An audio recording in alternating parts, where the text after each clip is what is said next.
On Sports Central tonight. Excitement resumes. Week 10 of the 2025-26 Inter-Club Rugby League approaches with the intensity building week by week, and notably no teams remain unbeaten beyond week 9.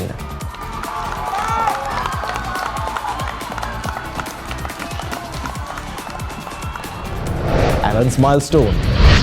The Perth Scorchers continue their dominant batting form away from home as they register a commanding victory over the Melbourne Renegades, inspired by Finn Allen's maiden BPL century. It's going to hurt. There could be a run out. Finishes a bit shambolically, but not for the Scorchers. They win by 50 runs, which is... First to reveal.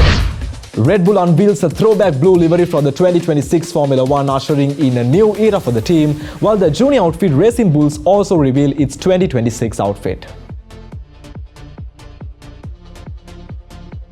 And hype begins. Australian Open draws record-break crowds as over 100,000 fans flood Melbourne Park in the opening weekend itself, smashing last year's attendance record of just over 47,000.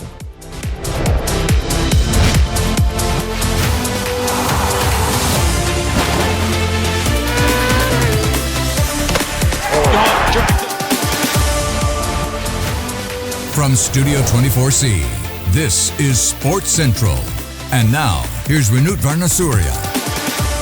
Hello and welcome to Sports Central right here on other Derana News channel. Well, as always, we have a packed rundown before you today as well, and we start off today's updates with domestic cricket. Team Blue recorded an easy victory over Team Red in the Women's National Super League cricket match organised by Sri Lanka Cricket, played yesterday evening at the Coles Cricket Ground in Colombo. Batting first, Team Red scored 126 for 6 wickets in their allotted 20 overs.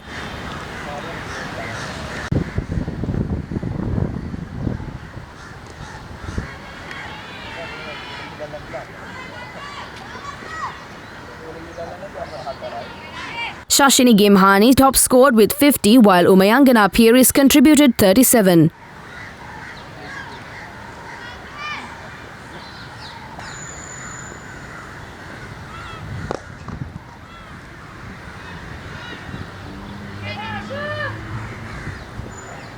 For Team Blue, Devani Vihanga impressed with the ball, taking 3 wickets for 19 runs.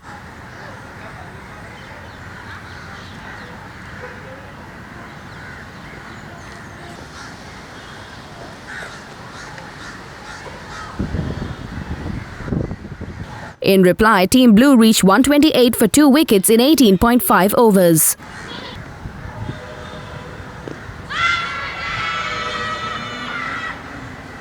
Satya Sandeepani scored 49, while Harshita Samaravikrama added 48.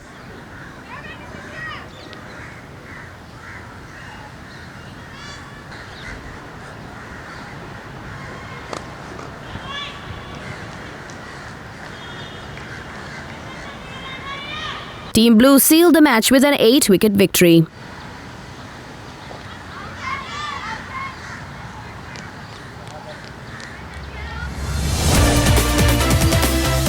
Moving to rugby now, week 10 of the 2025-26 Inter-Club Rugby League approaches with the intensity building week by week. Notably, no team remains unbeaten beyond week 9 after CRNFC defeated defending champions Kandy Sports Club at Nithawela last week. With that victory, CRNFC continue to hold the top spot in the standings now on 36 points.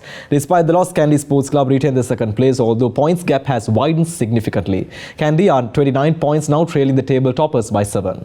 A major shift occurred in the third and fourth positions following Havelock Sports Club's victory over CH and FC last week.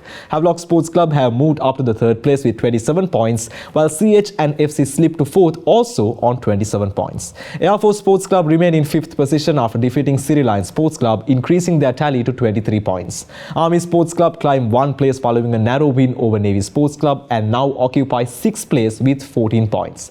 Police Sports Club, Navy Sports Club and Sri Lion Sports Club complete the remaining positions in the standings respectively. respectively. Another round of exciting matches gets underway this weekend, starting tomorrow with Police Sports Club taking on Army Sports Club at Police Park. The kickoff is scheduled at 3:30 p.m. Sierra FC will host Air Force Sports Club at Longdon Place tomorrow, with the encounter set to begin at 5:45 p.m. On Sunday, CHNFC will face Sierra Lion Sports Club, who are still searching for their first win of the season.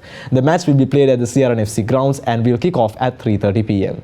The excitement continues in the Hill Capital on Sunday as Kandy Sports Club look to regain momentum following last week's defeat when they host Havelock Sports Club at Nithawela. The match will begin at 3:15 p.m. A short commercial break now. More sporting action coming right after this. You're watching Sports Central right here on other Derana News Channel.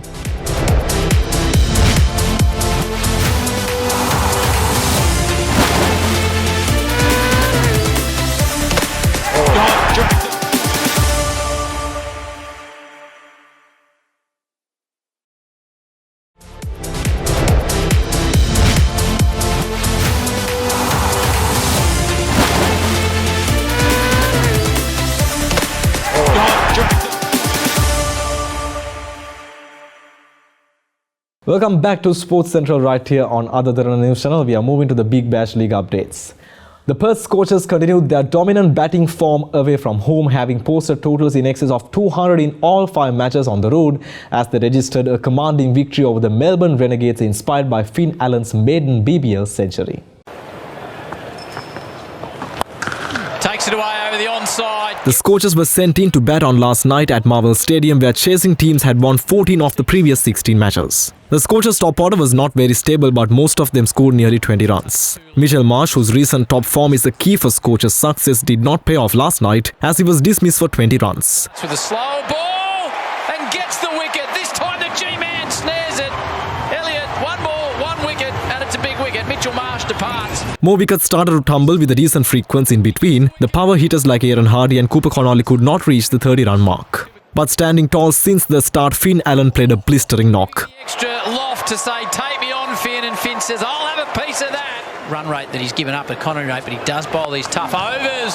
One-handed. Only needs one hand as Big Finn. 306. Catch goes down. Allen brought up his first BBL century, his 5th in T20 cricket, off just 51 balls before eventually holed out or long on off Adam Sampa. It was the second fastest century in Scorchers franchise history, with the second 50 runs coming in just 17 deliveries. And he's absolutely smacked them, the second quickest for the Scorchers off just 51 balls. This man is an absolute jet. Thanks to Allen, the Perth Scorchers amassed 219 runs, losing 7 wickets. And more. Yet another 6. Richardson land one last blow. Whips it away out to mid-wicket. They'll come back for 2. Slight misfield.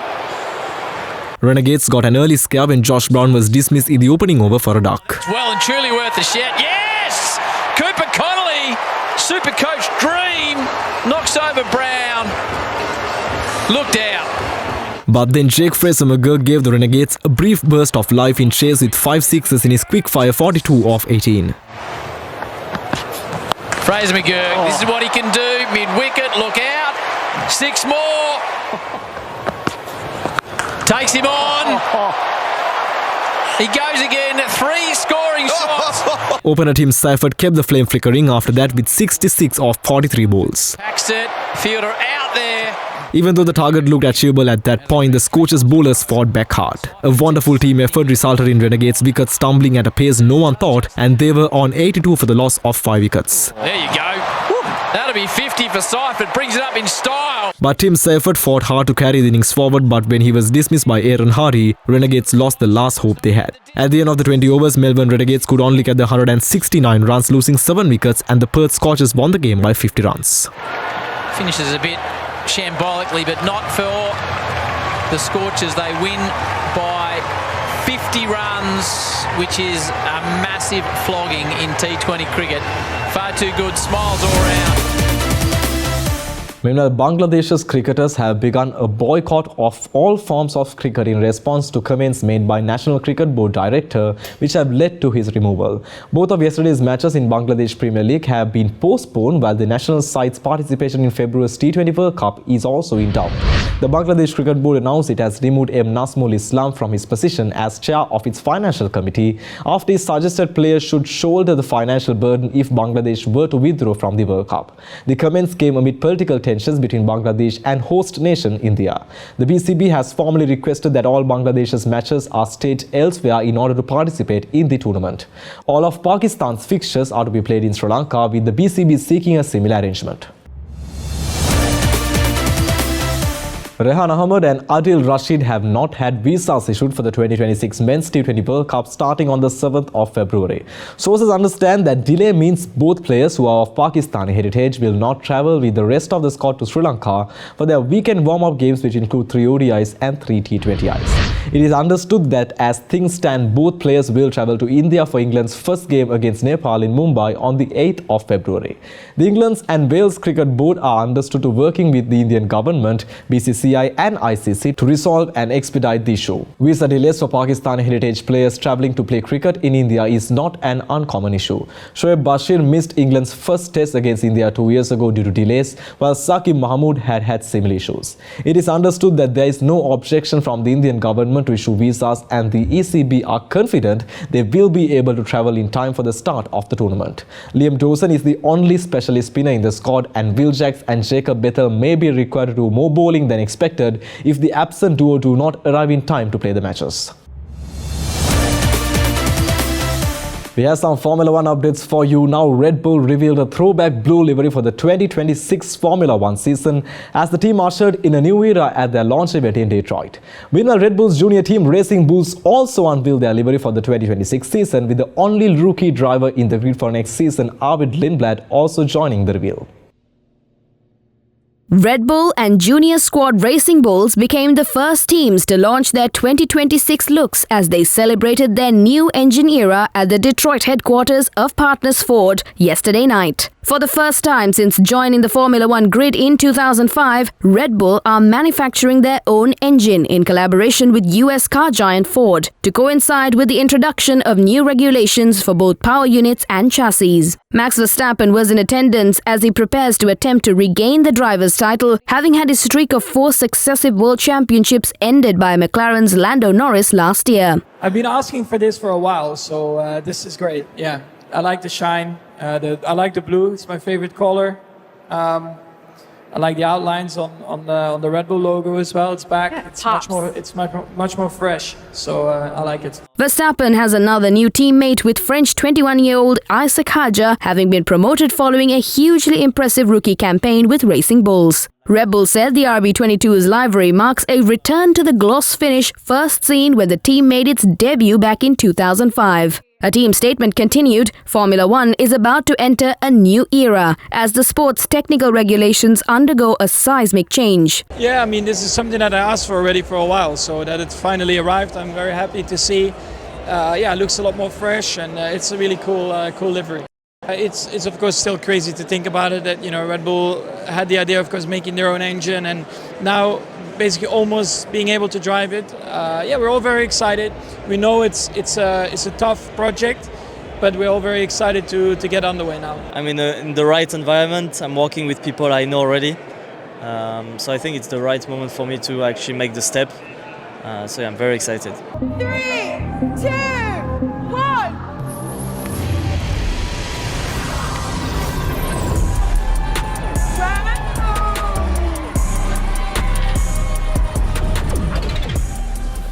Meanwhile, British teenager Arvid Lindblad hailed a surreal moment as the rookies Racing Bulls team revealed their livery for the 2026 Formula 1 season. The 18-year-old, who will drive alongside Liam Lawson, was officially introduced as an F1 driver as Racing Bulls unveiled their new look for the upcoming season, which includes the addition of blue to the V-Carb 03 in a nod to new partner Ford. Racing Bulls engine for 2026 will be supplied by Red Bull Powertrains, the newly formed engine department of Senior junior squad Red Bull, who have partnered with Ford as they produce power units for the first time to coincide with the introduction of new regulations for both power units and chassis. Yeah, very, very excited. Obviously, second season for me going in with a full off season and obviously full preparation now starting. It's a good opportunity with new cars. So excited to see what we have. Car looks great. Obviously, we hope it's fast, and we'll find out pretty quickly in a couple of weeks. I always dreamt of being a Formula One driver, so the fact that is turning into reality is obviously very special. Congratulating you on entering your first season in F1. You're the only rookie and the youngest rookie. Heading into another short commercial break, more sporting highlights coming right after this. You're watching Sports Central right here on Other Derana News Channel. We'll be right back.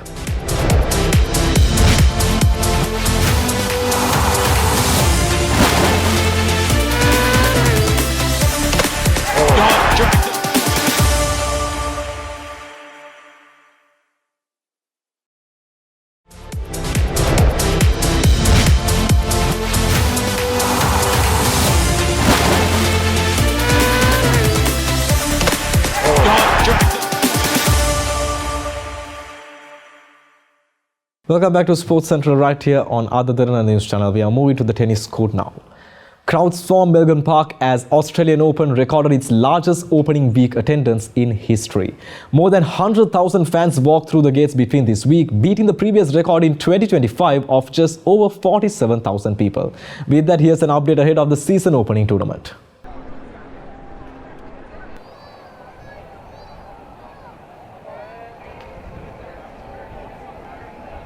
We came out today, the week before it starts, because the crowds are less.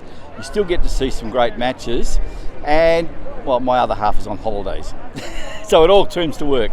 We saw a lot of famous players today. That was a surprise for us because we didn't expect it during the qualification, and that was very good. For example, Federer is the best. That was the best. We saw Federer. The draw ceremony was held yesterday at Melbourne Park and the defending champions handed out the trophies at the event. Defending champion Yannick Sinner will meet French world number 94 Hugo Gaston in the first round of the Australian Open in his bid for a third straight title at Melbourne Park, while women's top seed Aryna Sabalenka takes on French wildcard Tiansota Rakotomanga. Men's top seed Carlos Alcaraz will play 79th ranked Australian Adam Walton in the Spaniard's quest for a first Australian Open crown to become the youngest man to compete the career Grand Slam. Yeah, I mean, the draw is very difficult, it doesn't really matter who you pick. It's we are, the best players in the world, and the way is very, very long and very far. So we will go, day by day. It's as I always say, especially in the beginning of the season, you never know what to expect. Players, they change a couple of things in the off season. So let's see what's coming. But we are here to provide, the best possible product, for tennis, and we just try to give our best. Meanwhile, 20 times Grand Slam champion Roger Federer said that the era-shaping rivalry between Carlos Alcaraz and Yannick Sinner has injected fresh energy into men's tennis and said that he looked forward to a blockbuster Australian Open showdown between the pair. Yeah, I mean, the rivalry between Alcaraz and Sinner, I think, is a great one. I mean, they play incredible tennis. I think that French Open final was unreal. I think the game, not that it needed it, but I think it was great that we had it, because I feel like for a second, for a moment, the world stood still in the sporting world and watched towards Paris and what was going on. I think it's good we still live off that momentum, and then they backed it up by playing each other in all those other finals, and everybody else is trying to keep up, and they're still trying to pull away, because what we've seen in terms of their progression in the last years, it's been wonderful. I practiced with both guys a little bit, and they're incredible ball strikers, and there's obviously more to come. I just hope they stay injury-free, obviously. Carlos Alcaraz said winning the Australian Open to complete the career Grand Slam was the main goal of a season in which Juan Carlos Ferrero is not by his side as head coach for the first time since he turned professional at 15. Well, it's as I said before, I think this is my main goal for this year. It's the first tournament and the main goal. So it's gonna be really interesting for me how I prepared, which I think I just made a really good precision. just to be in a good shape. So I'm just angry for the title, angry to do a really good result here. So I'm just getting ready as much as I can, and I'm really excited about the tournament begun. Well, I just build my team, which is the same as I'm having last year with Juan Carlos. I just we decided to do it, and I'm just having plenty of confidence of the team that I have right now. Aryna Sabalenka's off-season featured a string of exhibition matches in the world number one said they had given her the ideal platform to experiment and refine her game ahead of her push for a third Australian title. I'm happy to be back. I have a lot of great memories from this place, and yeah, I can't complain about my start of the season. I think I played some great matches there, showed great tennis, and super excited to start this tournament. What does he need to do to get to a semi-final?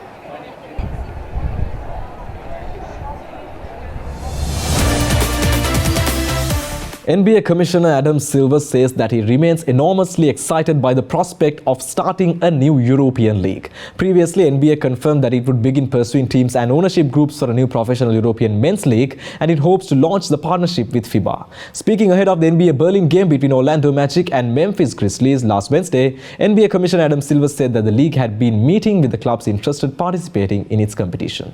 I want to briefly mention this notion, this vision we have potentially of a European league, something we've been talking about for a while now. And Mark Tatum is here with me, our Deputy Commissioner. We're using the opportunity while we're here in Europe. Of course, we're moving on to London after this game with these same teams to have more discussions around this opportunity. I would just say we continue to be enormously excited about it. We've been meeting with clubs that are interested in participating in our league. We've been in discussions with other potential stakeholders, including media companies that would like to cover it, potential media partners and traditional sponsors who want to work with us on the league. We're looking at the opportunity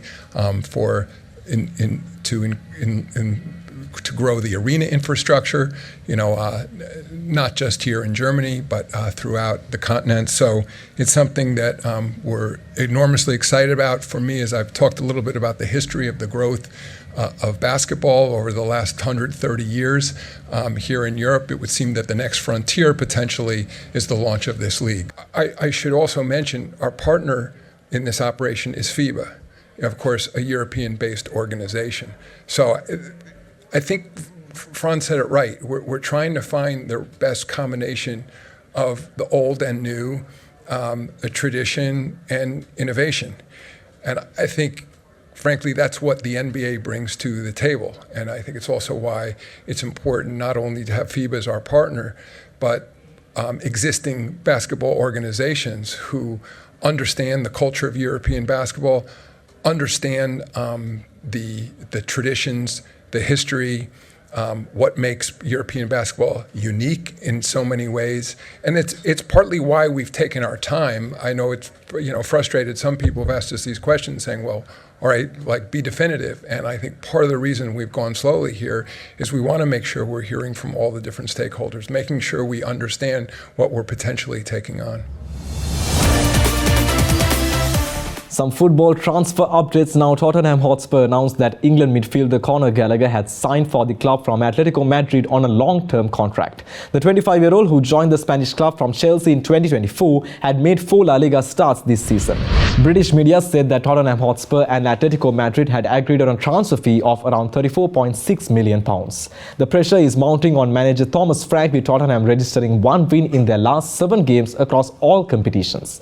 Tottenham's injury problems were also highlighted, with forward Mohamed Kudus ruled out until April because of a quad injury, while midfielders Luke Bergwall and Rodrigo Benchucha were sidelined with injuries. Furthermore, striker Richarlison had suffered what appeared to be a hamstring strain during Tottenham's 2-1 defeat to Aston Villa last Saturday, a result that confirmed their exit from the FA Cup. Tottenham, 14th in the Premier League standings, face relegation threatened West Ham United tomorrow. And with that, we come to the end of our final bulletin for this week on Other Derana Sports Central. We value your feedback, so don't forget to send it by email at feedback.adncenglish@derana.lk or via WhatsApp at 076 805 7933. Preetika Sivakumar is standing by next on Bull News Tonight. On that note, have a great weekend.